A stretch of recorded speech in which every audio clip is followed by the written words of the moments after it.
안녕하십니까. 영어대장 티처 킴입니다. 오늘은요 가정법에 대해서 살펴봅니다. 여러분들 가정법에 대해서 다 너무나 많이 들어보셨죠? 가정법 과거와 과거 완료에 대해서 이제 살펴볼 텐데 저는 이 가정법이라는 용어 자체를 별로 좋아하지 않습니다.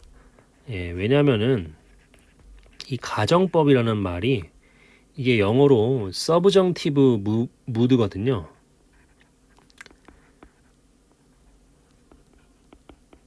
서브정티브 무드인데 이게 언제 쓰는 말이냐면 여러분 인디카티브 아시죠? 인디카티브가 뭐예요? 이게 직설법이죠.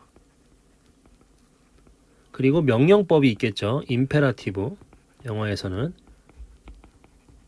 이게 이제 명령법인데 이 직설법, 명령법 이런 것들을 말할 때 이 서브정티브를 얘기를 해요. 그러니까 직설법, 명령법 그리고 서브정티브인데 이 서브정티브가 여러분 이게 여기에 가정이라는 말이 있습니까? 이게 가정이라는 말로 도출될 수가 있는 영어 단어예요. 서브가 무슨 뜻입니까? 서브가 아래를 말하죠. 아래. 그죠? 그리고 이 정크라는 어근은 이거는 뭐예요? 이게 조인을 나타내는 말인데 이게 연결이에요. 연결. 그러니까 아래에서 연결해 주는 것이 가정이에요. 말이 안 되죠. 이게 번역 잘못한 겁니다. 일본 사람들이. 이렇게 보면 안 돼요. 그래서 이거를 이제 사전을 찾아봐도 가정법이라고 이야기를 하더라고요. 왜 명칭은 이렇게 지었는지 저는 좀 이해가 되지가 않아요. 이 가정법에는 뭐가 있냐면 이프절은 그 중에 하나예요. 이프절. 그리고 또 뭐가 있냐면 그 주어 다음에 주장, 요구, 명령, 제한, 그죠? 주장, 요구, 명령, 제한 요런 동사 나오면은 대절 다음에 주어 다음에 should는 생략 가능하고 should 동사 원형 나오는 거 이것도 서브정티브라고 이야기를 해요. 문법책 보면은요. I propose 서브정티브라고 얘기를 하는데 요런 것도 있고 또 I wish 이것도 서브정티브인데 이게 이제 가정의 의미는 뭐밖에 없어요. 엄밀한 의미에서 얘밖에 없죠. if절. 그죠? I wish도 가정이라기보다는 바람이죠. 바람이나 소원 같은 것들을 이야기한다고. 그러니까 가정이 아니야 이것도 어떻게 보면은. 그리고 이 주장, 명령, 요구, 제한 이것도 가정이 아니잖아요. 근데 if절이 제일 많이 쓰죠. 그리고 이게 가정의 의미죠. if절이 제일 많이 쓰이고 이게 가정의 의미니까 그냥 이 서브정티브를 제일 많이 쓰이는 것의 이름으로 짓자 해서 가정법으로 지은 것 같아. 이건 내 추측이긴 하지만 아무튼 이 서브정티브는 이 단어 자체를 가정이라는 이 말로 묶을 수가 없는데 이걸 어떻게 이걸 가정으로 해석했는지 몰라요.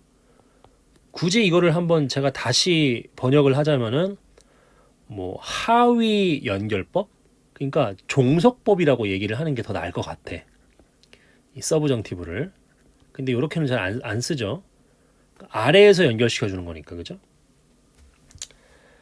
자, 그래서 아무튼 이 가정법이라는 용어를 저는 싫어합니다. 근데 싫어하는데도 여러분들이 그렇게 이제 배워와서 저는 조건절이라고 부르고 싶지만 배워왔기 때문에 그냥 가정법이라고 그렇게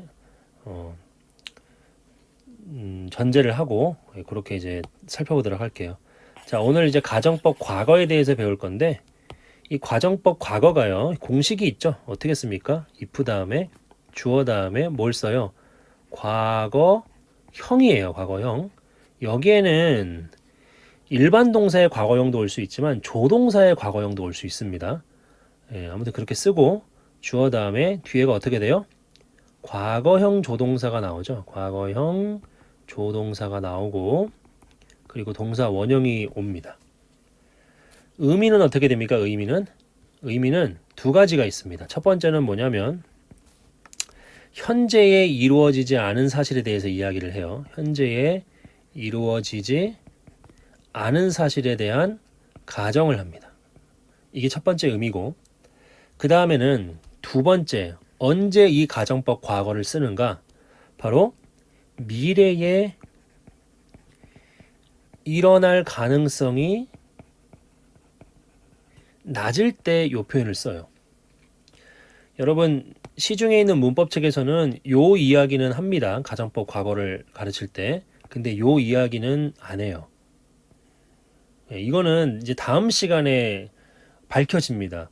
왜 가정법 과거에서 티처 킴은 미래에 일어날 가능성이 낮을 때도 이 가정법 과거를 쓴다고 하는지 그거는 다음 시간에 밝혀지게 되고 오늘은 요 1번 부분에 대한 가정법 과거에 대해서 살펴보도록 할게요.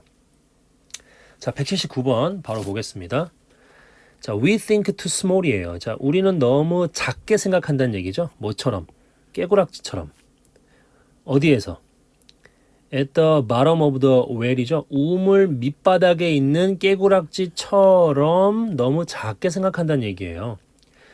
he는 누굴 받을까요? 개구락지를 받는 거죠. 그 개구리가 생각한대요. 어떻게 생각합니까? 하늘이 단지 클 뿐인데 뭐만큼 큽니까? as 원급이죠. 뭐만큼 커요?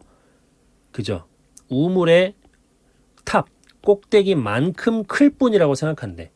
그러니까 밑바닥에서 개구리가 봤을 때는 하늘의 크기는 우물 입구의 크기와 같은 거죠. 자, 이제 가정법 과거가 나타나죠. 만약에 그가 got out of the well, 그 우물을 빠져나오게 된다면 he would have, 그는 갖게 될 거다. 뭐를요? 완전히 different view, 다른 견해를 갖게 될 거다. 예, 상당히 교훈적인 말이죠. 그래서 우물안 개구리라 그러잖아요. 우물 안에만 있을 때면 그게 전부인 줄 아는데 나와 보니까 우물 밖에 아주 놀랍고 넓은 세상이 있다는 것을 깨닫게 된다는 말이죠. 그래서 179번이 그 이야기를 하는 겁니다. 아주 교훈적인 내용의 문장이었고, 자, 그 다음 180번. 작곡가죠. 작곡가가 말할 수 있다면이에요. 뭘 말할 수 있다면이죠? 자, 이게 could가 나왔죠. 예. 그래서 이 if 다음에 이렇게 조동사 과거형이 올 수도 있는 거예요. 얘는 주절에만 올 수 있는 게 아닙니다. if절 안에도 이렇게 조동사의 과거형이 올 수 있어요. 작곡가가 말할 수 있다면 뭘 말할 수 있어요? What he had to say. 그가 말해야 하는 것을 뭘로 말할 수 있다면이에요? In words. 바로 말로, 단어로 이런 얘기죠. 그러니까 말이나 단어나 글로 그가 말해야 하는 것을 말할 수가 있다면 작곡가가 그렇다면 he would not bother trying to say it in music. 자, bother 투부정사도 올 수 있고 ing 둘 다 올 수 있어요. 이게 무슨 뜻이에요? 일부러 뭐뭐하다예요. 일부러 뭐뭐하다. 그러니까 그는 일부러 뭐뭐하지 않을 건데 그것을 말하려고 노력하지 않을 텐데 어디에서? 음악에서. 그러니까 글로 다 표현할 수 있고, 그죠? 말로 다 표현할 수 있으면 음악으로 굳이 말할 필요가 없는 거죠. 그런데 우리에게는 글이나 말로 표현할 수 있는 것도 있지만 음악으로만 표현할 수 있는 것도 있는 거죠. 예, 그래서 작곡가가 글이나 말로 표현할 수 없는 것들을 음악을 사용해서 그것을 표현한다는 것을 이야기를 해주고 있습니다. 자, 그 다음 181번이에요. 또 word happiness예요. 동격이죠. 행복이라는 단어는 would lose its meaning. 그것의 의미를 잃어버릴 거다. 뭐 한다면 if it were. 자, if절에서 가정법 과거에서 비동사가 올 경우에는 이렇게 were를 쓰는 경우가 많죠. was를 써도 됩니다. 그런데 were를 자주 써요. 예, 요즘에는 was도 많이 쓰고. 자, 아무튼 계속 보시면 만약에 그것이 그죠? 그 행복이게 되겠죠. 행복. 그 행복이 were not balanced. 균형을 잡지 못한다면 뭐에 의해서? by sadness죠. 슬픔에 의해서 균형이 맞춰지지 않는다면 그렇다면 그 의미를 잃어버리게 될 거다. 즉 행복이라는 것은 sadness가 있어야지만 존재할 수 있는 거죠. 그죠? 우리가 검은색을 구분할 수 있는 이유가 뭐예요? 하얀색이 있기 때문에 그런 거죠. 그것처럼 이 행복이라는 단어도 슬픔이라는 단어에 의해서 균형이 맞춰질 때에만 그것이 의미를 가질 수 있는 거죠. 그 이야기를 하는 겁니다. 자, 182번이에요. The measure of a man's real character예요. 그러니까 한 사람의 진짜 성격의 척도. 그러니까 한 사람의 진짜 성격을 측정하는 것 정도로 의역할 수 있겠죠. 그게 뭐예요? What he would do. 그가 행하는 것이다. 뭐 한다면?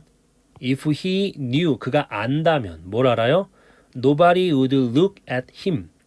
누구도 그를 보고 있지 않다라는 이 사실을 그가 알고 있다라면, 그러한 조건이라면 그가 행하는 것이 바로 뭐란 얘기예요? 그 사람의 진짜 성격을 측정하는 거다. 아무도 보지 않고 있다는 사실을 어떤 한 개인이 알고 있을 때 그때 거리낌 없이 행동하는 그 모습이 바로 그 사람의 진짜 성격과 인격을 드러내주고 보여준다는 것을 이야기를 하는 거죠. 예, 어렵지 않죠? 자, 그 다음에 세 문장인데 왜 이렇게 낙서가 돼 있지? 예, 183번부터 쭉 보도록 할게요. 자, 첫 번째 보시면은 뭐예요? 강조용법이죠. The eyes of other people, 이게 주어예요. 그리고 동사가 ruin, 그리고 us가 목적어죠. 다른 사람들의 눈, 이 우리를 ruin, 파괴한대요. 자, 만약에 우리가 blind, 눈이 멀었다면 I would want, 나는 원한다예요, 원하지 못한다예요. neither가 있으니까 원하지 못한다는 거죠. neither A nor B죠. 근데 A가 두 개가 있네요. A1, A2, 그리고 이게 B고, 즉 내가 예쁜 옷이나 예쁜 집, 그리고 예쁜 가구들을 니들이니까 원하지 않을 텐데가 되겠죠. 그러니까 내가 눈이 멀면 예쁜 게 뭐가 소용이 있어요. 뭐가 예쁜지 안 예쁜지도 구분하지 못하잖아요. 그렇기 때문에 내가 눈이 멀었다면 예쁜 가구 또는 예쁜 집, 예쁜 옷들이 전혀 필요가 없다는 얘기죠. 그런데 우리가 눈이 멀지 않았기 때문에 욕심이 생기고 비교하게 되고 그렇게 된다는 거죠. 그래서 다른 사람들의 눈이 우리를 ruin하게 한다 라는 것을 destroy 한다, 그 얘기를 하는 거죠. 자, 184번입니다. 자, 꿈이라는 것은 행위이죠. 어떤 행위예요? 순수한 상상력의 행위입니다. 자, 그리고 attest는 무슨 말이에요? 이게 증명하다죠. 입증하다입니다. 자, 뭘 증명하고 입증해요? 지금 부사구가 삽입돼 있죠. 모든 인간 안에 creative power, 창조적인 힘을 입증한대요. 꿈이라는 것이, 그죠? 꿈이라는 것은 순수한 상상력의 행위이고, 그리고 그것은 증명하고 입증하죠. 모든 사람 안에 창조적인 힘이 있다는 것을. 그리고 그것은 if it were available in waking이에요. 지금 삽입되어 있죠. 만약에 그 꿈이, 그죠, 드리밍 하는 것이 in waking, 깨어있는 동안에도 이용이 가능하다면, 꿈은 원래 잠잘 때만 이용할 수 있는 건데 깨어있는 순간에도 이용이 가능하다면, 그러면 would make every man, 모든 사람들을 어떻게 만들어요? 단테나 셰익스피어로 만들 텐데 라고 이야기를 하는 겁니다. 그 다음 185번 마지막입니다. 내가 요구 받는다면이죠. 그죠? 뭐라고요? To give, 주라고. 뭘 줘요? What I consider, 내가 생각하는 것. 뭐라고 생각합니까? The most useful bit of advice, 바로 가장 유용한 충고라고 내가 생각하는 것을 주라고 내가 요구받는다면 It would be this, 이것일 겁니다.